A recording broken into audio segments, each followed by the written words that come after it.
Hello, and welcome everybody to the Health Innovators series. This is a new series that SoMeDocs is presenting in order to showcase the innovators in healthcare to the world at large. You can find all of the episodes that we are creating on our website on SoMeDocs.com. And without further ado, I'm going to be welcoming to the virtual stage Dr. Chettipally. Hi, and did I pronounce your name correctly? Perfectly. Wonderful. Thank you so much for that. I'm glad. Thank you, Dana. Absolutely. I'm actually very excited to be featuring you and highlighting you today. And the reason is, to those watching, is that I took part in Dr. Chettipally's Innovation Summit about 2 weeks ago, and it was really fantastic. So I thought that it would be fabulous if we could highlight some of your efforts on SoMeDocs, because especially in 2021, we are looking to highlight innovators. So please tell us a little bit about yourself. Thank you for having me, Dana. This is a great privilege. My name is Chettipally, as Dana just said. I'm an emergency physician. Started my career training in Los Angeles. Did a master's in public health, an MPH degree from UCLA, and then came to Kaiser Permanente in the Northern California region. That's where I started my career in medicine. And I'm happy to say that I have took early retirement from clinical medicine last year, and so that I can dedicate most of my energies on innovation and creating and helping communities of innovators. Fabulous. Now, in this show, we are highlighting both the innovation and the innovator. So why don't we start off with a little bit about your innovation? Tell us why I chose you for your being an innovator, what your innovation exactly is. Well, if you talk about my claim to fame is I started a research group within Kaiser Permanente while I was there about 10 years ago. And I was the technology lead for the group, which means that I was the chief technology officer, where I built a platform to be able to take data from the EHR, Epic in this case, and analyze it and help physicians with their decision support, clinical decision support. For example, should I admit this patient or should I send them home? That's a tough decision to make for the emergency physician. So what we did was we took data from 100,000 patients that came before this patient and showed physician, the chances of this person having a bad outcome or a good outcome is so and so. And so we recommend you do A, B, and C. That became a big success. And we did, right now about 14, 15 physician scientists are working in the group. And we built several modules on this platform, and we published about 100 papers out of that work. Wow. Yeah, that's my passion, personal passion. What is that? Publishing, you're saying? No, trying to take data to help physician make the right decision. Gotcha. So that the patient gets benefited out of it. That's great, actually. Is that actually something that could be used in a court of law, for example? And I know I'm kind of going ahead, but I'm just thinking to myself, when outcomes aren't as we want them to be, can we sort of bring that percentage in to a court to sort of defend a physician, let's say, or the opposite, et cetera? Of course. So what it does is it'll take all that data, it'll condense into a summary and show it to the physician so that the physician can put it in the medical record of what the data shows. And what we have seen in practice is that, typically physician, since I practice in emergency medicine, typically in the emergency department, for chest pain patients, there is about 1 to 2% miss rate where you miss. If you use the data, the miss rate goes down. Actually, the risk becomes less. Hmm. Um, So it's got potential to affect outcomes positively, which is positive outcome. fabulous. So which translates to saved money for the institutions. Exactly. Saved money for institutions, decreased workload for the physicians. So physicians tend to overestimate the risk, and so they tend to do more testing, more admissions, more. So it gives them peace of mind, decreases their cognitive burden, and makes them much more efficient in taking care of patients. That's interesting because that makes me think again of legalities, right? And of our sometimes doing more testing, and not always as a result of us thinking that it needs to be done, but our, in slang term in the medical community, CYA, right? Which is That's slang true. for cover your ass, because literally you've got to sometimes just make sure that you Yeah. don't miss anything. So that's great. And what's the name of that in case someone listening is curious? So the group is called CREST Network. It's a research network. By the way, this is all done under research. And there are a lot of academic institutions that are partners. The website is kpcrest.net.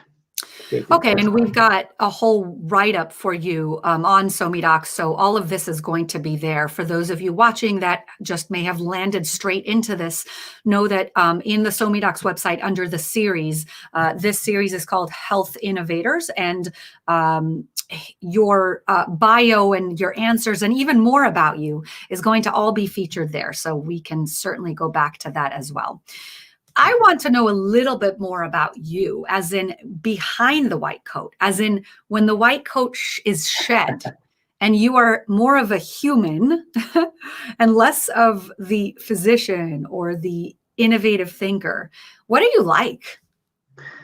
I would say I'm a compassionate, creative person. And I appreciate what you do in SoMeDocs. You are a very creative person also, and I think that may be one of the reasons why we connected and appreciate each other's work. Absolutely. And my compassion is also for the physicians who are going through some difficult times, and they know that the system is broken, and they want to make a difference. They want to make a change, but they don't know how. That's one of the reasons why I started Innovator MD, which is where we support and help physicians like you and everybody else that came to the conference to bring them information, to bring them connections and community, and also to support them in whatever way we can. And so that is my passion project, where I want to help physicians. Great, and that's also linked for those of you that are watching. Why don't you run us through a typical day, or maybe just the interesting parts of your day, if there are any?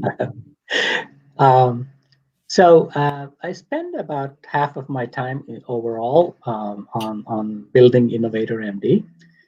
The other half I spend when I say half of the day, it's a work day, right? And the other half helping startups with their work. So typical day starts around 6 a.m. You have my coffee, get ready for the workday, have breakfast, and typically starts around 8 o'clock. I usually do my morning workouts and morning things, the routines, checking my email, doing my LinkedIn, all in the morning. And then I start with calls like this one, or with people. I have a calendar set up so that people can call me anytime for whatever reason. So I have this calendar, and then I follow that.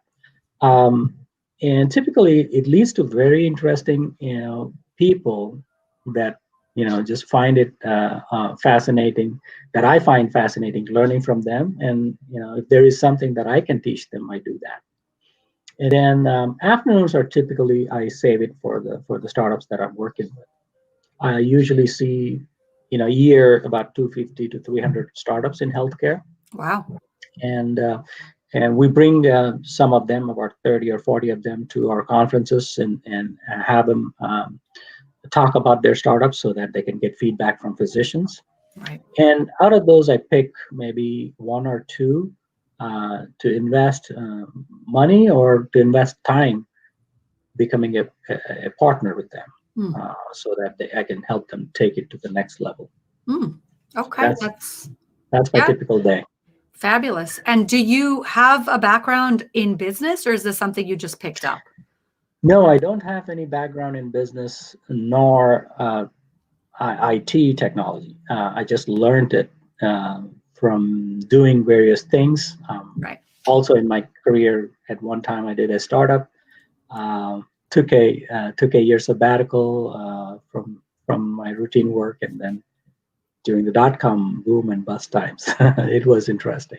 Interesting. Yeah, I actually can relate because I took a break as well. And I think that's where I started to gain more of that innovative juice and passion. So it's something that I've seen, right? It's a commonality I've seen between the people that I meet that are sort of thinking out of the box, is that they've taken a break from medicine, which is sad a little bit, because it means that, I know. right? Yeah. When we're in medicine, we're sort of very more rigid and we're not thinking as much out of the box, understandably.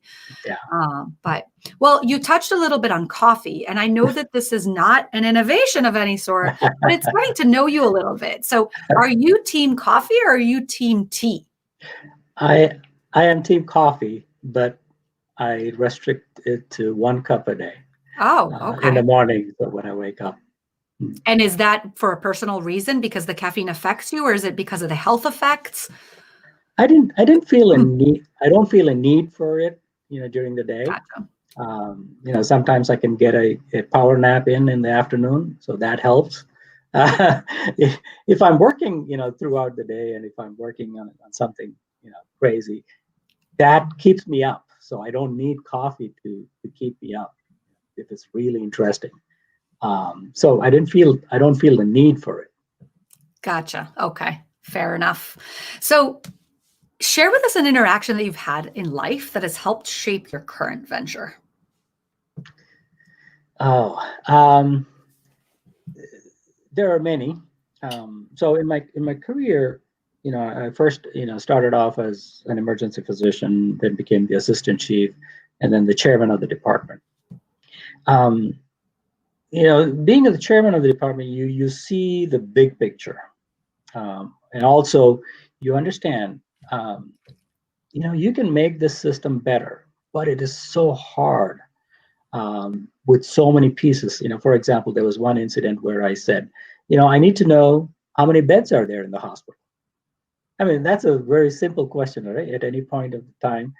And this was right after we implemented the EHR, and it's been running for 5 years, Epic EHR, and we were paperless, basically. But the emergency department needs to know, how do we triage these patients, that need a hospital bed. And I called the nursing supervisor, and she said, "Yeah, we can tell you when the next shift arrives." And so they do this manual thing where the nursing supervisor goes from bed to bed with a clipboard, checking to see if the bed is vacant. I said, "Oh my God, this is." That was like, I felt that we were so behind in technology that we are risking patients' lives, right? It does affect a patient's life, whether there's a hospital bed, whether you can put them in an ICU or not. And so that's when I thought, okay, I better do something else. And that's when I decided to take the sabbatical.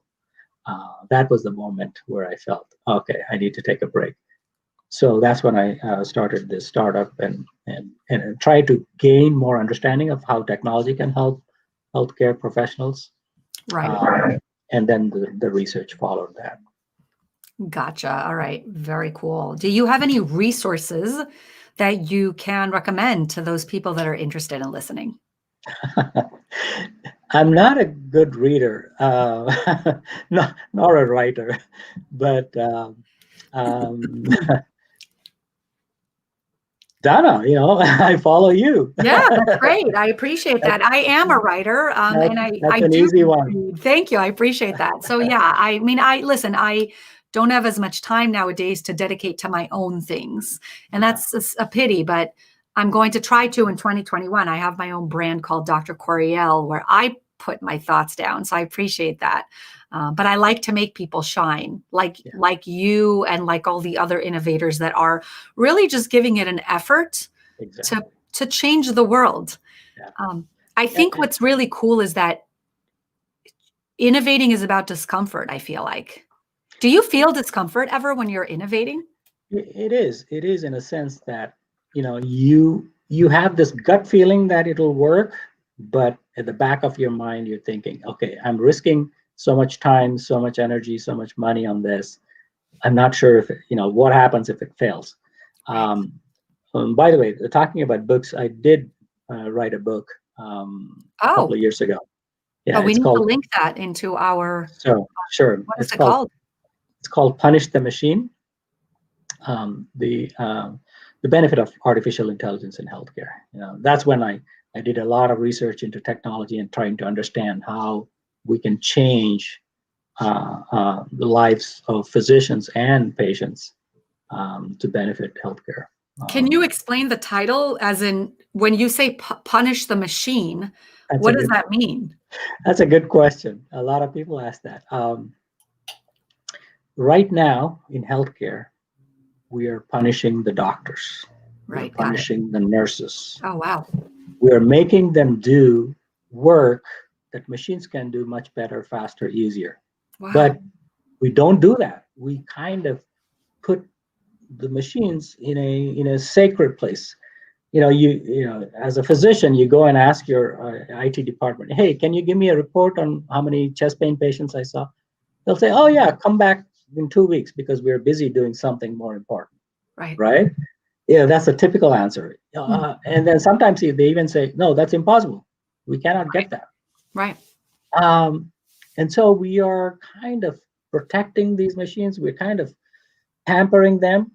But when it comes to physicians or when it comes to people, the nurses or whoever, when it comes to people, we are punishing them, making them do menial tasks, making them repetitive, mindless tasks, dumb tasks. Whereas those can be done by the machines so easily. Right. And we're not doing that. So that's Interesting. Yeah, yeah. Oh, that's interesting. So almost like optimizing our interactions um, when we yeah, use machines. exactly. Yeah, I like that. I like that as someone who, suffered from burnout, and partly that was due to the machines and what was Exactly. expected of We us. spend so much time doing, silly things, Data keeping, data right, entry. which was We're, never exactly, never we never needed to. and also we are put in situations where we have to make the tough decisions Right. without the data, because that is not being given to us in a form that we can use, Wow. in our practice. And Oh, so that what resonates. so what you're doing is you're putting a cognitive burden on the physician. So they have to go back and think about, okay, when was the last time I saw something like this? Right. Or you go home and then, suddenly you wake up and start thinking, oh, I sent that patient home. Maybe I should have admitted. Those kinds of questions, Right. that should not be the case, where you're burdening. Where human beings and physicians work best is when they are able to be a human being with the patient, showing empathy, showing, educating them or talking with them. Right. But, doing these other jobs will take that away from physicians. Yeah, it reminds me of my talk at your conference where I spoke about good connection, right? It was Yeah, important. Healthcare is about communication, which translates into connection. And it also exactly. reminds me of the Samuel Shem series that SoMeDocs produces, because he is consistently saying that good communication is mutual. A good connection is mutual connection, because he believes that that human interaction is like such an integral piece of healthcare.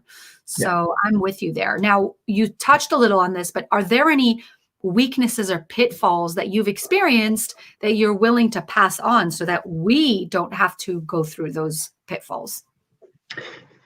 Well,